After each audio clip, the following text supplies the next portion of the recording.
నమస్తే. ఓం నమ శివాయ. ఈరోజు కార్తీక మాసం, కార్తీక పురాణంలోని 3వ అధ్యాయంలోకి ప్రవేశిస్తున్నాము. ఈ అధ్యాయంలో కార్తీక మాసం యొక్క స్నాన మహిమను గురించి తెలుసుకుందాము.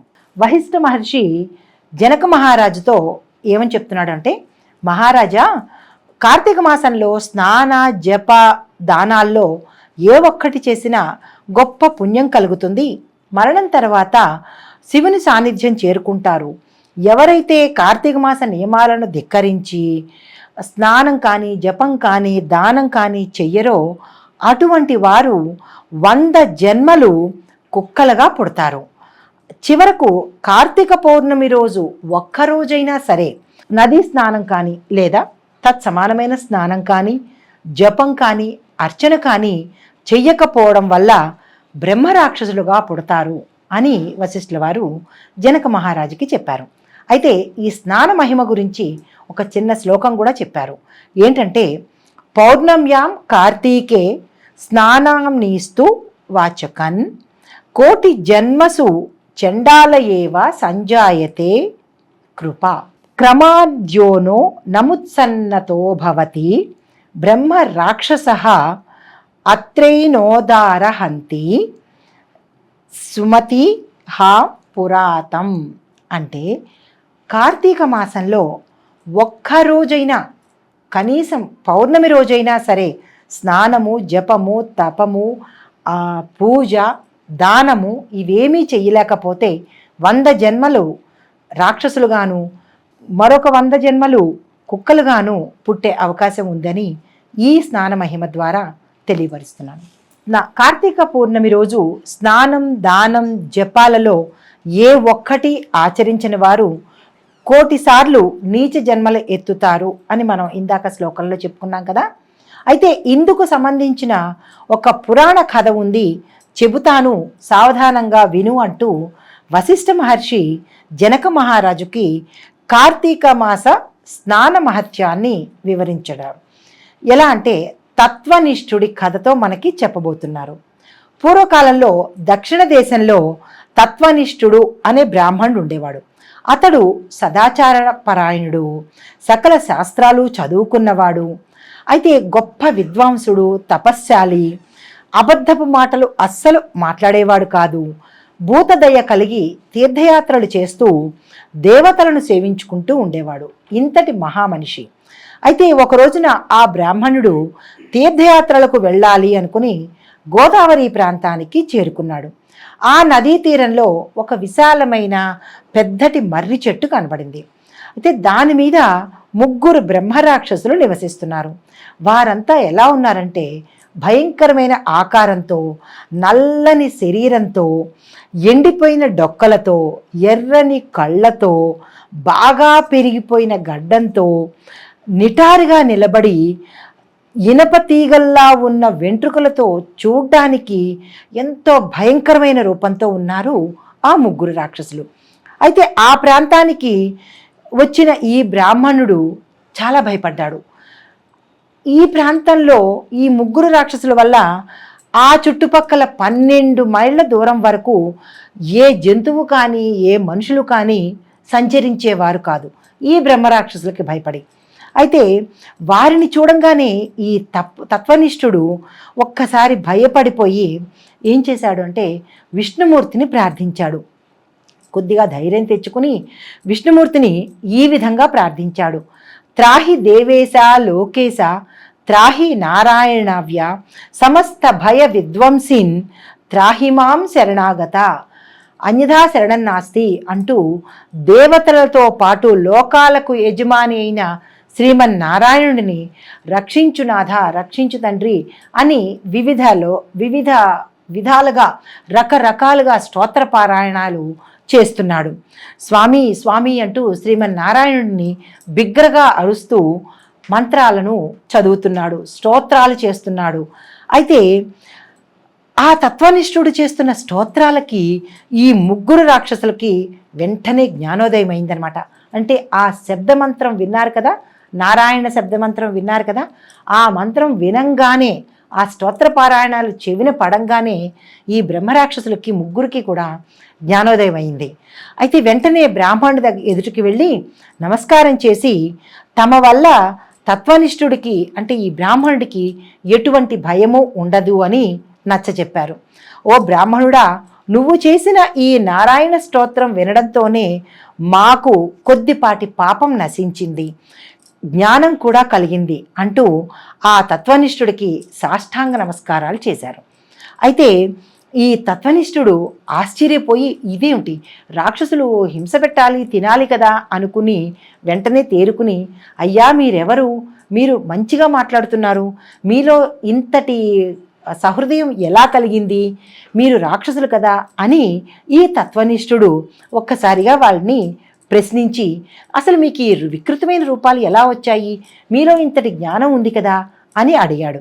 అయితే వారు ఏం చేశారు, బ్రహ్మరాక్షసుల్లో ఒక్కొక్కరుగా చెప్పడం మొదలుపెట్టారు. ముందుగా మొదటి రాక్షసుడు ఏం చెప్పాడంటే, ఓ బ్రాహ్మణోత్తమ, నేను ద్రావిడ దేశంలో ఉంటూ ఉండేవాణ్ణి, పుట్టుకతో నేను సద్బ్రాహ్మణుణ్ణి, అయితే మంధర అనే గ్రామానికి అధికారిగా ఉంటూ ఉండేవాడిని. ఆ కులానికి సంబంధించి బ్రాహ్మణి అయినప్పటికీ చాలా చెడ్డ చెడ్డ పనులన్నీ చేస్తూ ఉండేవాడిని.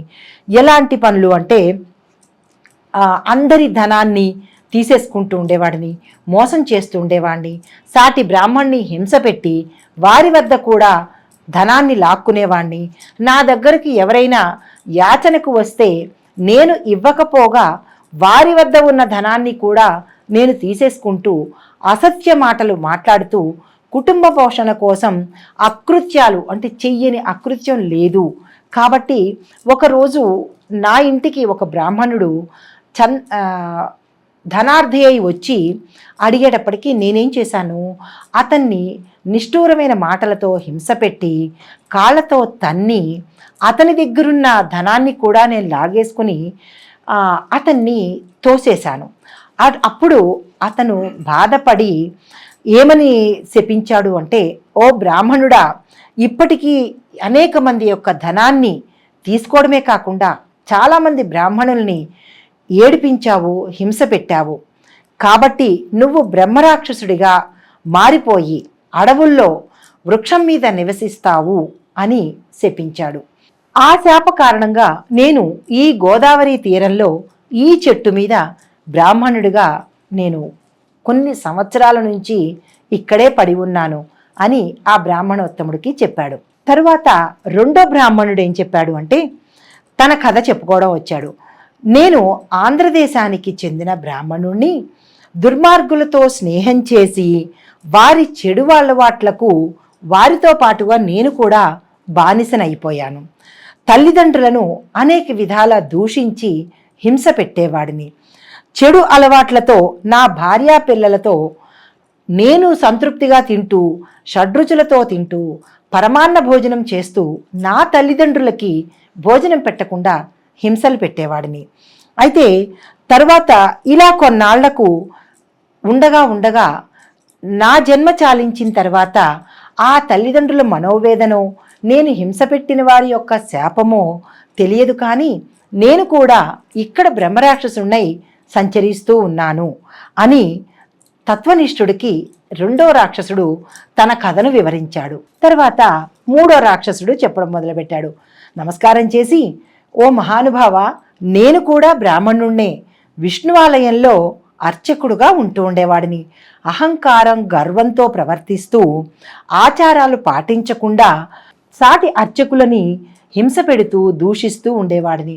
భక్తులు తెచ్చిన పూజా ద్రవ్యాలు, ధనము, హుండీలో వేసిన ధనము కానీ ఇలా ఎవరెవరైతే ఏదైతే కోరికలతో నా దగ్గరికి వచ్చేవారో వారి పేరున అర్చనలు చెయ్యకుండా వారి ఇచ్చిన ధనాన్ని స్వామికి ఇవ్వకుండా నేనే తీసేసుకుంటూ ఈ స్వామివారి యొక్క నగలు ఈ తీసుకున్న ధనాన్ని నా యొక్క ఉంపుడు గత్తెకు ఇస్తూ ఆమె సంతోషమే నా సంతోషం అని అనుకుంటూ కులాచారాన్ని భ్రష్టు పట్టించి జూదాలు, మద్యానికి బానిస అయ్యి ఇంకా చాలా రకాల వ్యసనాలకు పాపాలకు లోనయ్యాను. వీటన్నిటి ఫలితమే ఇలా బ్రహ్మరాక్షసుడిగా గోదావరి తీరంలో ఉన్న ఈ చెట్టు మీద నివసిస్తూ కొన్ని సంవత్సరాలుగా కాలం గడుపుతున్నాను అంటూ తత్వనిష్ఠుడికి ఈ మూడో రాక్షసుడు తన కథను వివరించాడు. ఈ విధంగా ఆ ముగ్గురు రాక్షసులు తమ తమ కథలను తమ చర్యలను వారికి వినిపించిన తర్వాత తత్వనిష్ఠుడు ఏమన్నాడంటే, విచారించకండి, మీకు నేను ఒక తరుణోపాయం చెప్తాను. పశ్చాత్తాపానికి మించిన ప్రాయశ్చిత్తం లేదు అని ఆనాటి ఋషులు చెప్పారు, శ్రీమన్నారాయణుడు చెప్పాడు. కాబట్టి నేను మిమ్మల్ని గోదావరి నదీ తీరానికి తీసుకువెళ్తాను. అక్కడ మీరు ముందుగా స్నానం చెయ్యండి, ఎలా చెయ్యాలో నేను వివరిస్తాను అని చెప్పి వారిని వెంటకు తీసుకొని గోదావరి నది దగ్గరికి వచ్చాడు. వారి చేత స్నానం చేయించి సంకల్పం చెప్పించి స్నాన ఫలితాన్ని ఎలా పొందాలి అనేది వివరంగా చెప్పి, ఈ తత్వనిష్ఠుడు గతంలో స్నానమాచరించిన అంటే కార్తీక మాసంలో తాను స్నానమాచరించిన ఫలితాన్ని ఆ ముగ్గురు రాక్షసులకు ధారపోశాడు. అప్పుడు వారు దివ్యమైన శరీర కాంతితో పుష్పక విమానం రాగా తత్వనిష్ఠుడి ఎదుటే అందరూ చూస్తుండగా ఈ ముగ్గురు బ్రాహ్మణోత్తములు విపరీతమైన తేజస్సుతో ఆ పుష్పక విమానం ఎక్కి వైకుంఠానికి చేరుకున్నారు. వింటున్నావా జనక మహారాజా?